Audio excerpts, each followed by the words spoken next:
quoi toutes les chambres que vous me proposez sont plein sud? Ça porte malheur. Une simple recherche sur Internet vous aurait permis de mieux connaître les coutumes chinoises. L'homme était un milliardaire de renom. Dès son premier jour à l'hôpital, il attira l'attention des journalistes. Cependant, il était extrêmement mécontent des arrangements de l'hôpital. Qu'est-ce que c'est que ce numéro de chambre?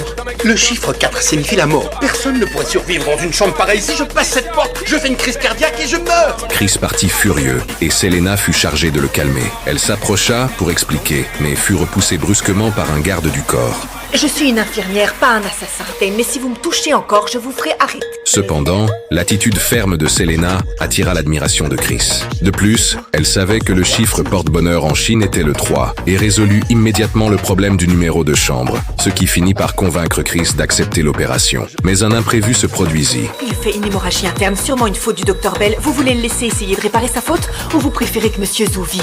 Chris fut à nouveau emmené en salle d'opération. Et le responsable de tout cela, le docteur Bell essaierait une nouvelle fois d'interférer avec l'opération. Jesse l'arrêta immédiatement. Personne vont devoir mourir avant que vous ne rangiez votre bistouri. Comment osez-vous? Vous remettez en question mes compétences? J'ai opéré davantage de Vous patients! n'avez pas ligaturer les veines hépatiques. Un interne en deuxième année ne commettrait pas une erreur pareille. Heureusement, l'opération réussit. Mais Jesse fut licencié par Bell. Pire encore, Bell cacha la vérité et accepta une montre en or pur d'une valeur de $6 000 offerte par Chris. Ce qui était encore plus choquant, c'est que la femme de Chris approuvait les actions de Bell. Vous êtes un excellent chirurgien, Randall. Les gens sont jaloux. Plus vous grimpez, et plus on souhaite vous voir tomber.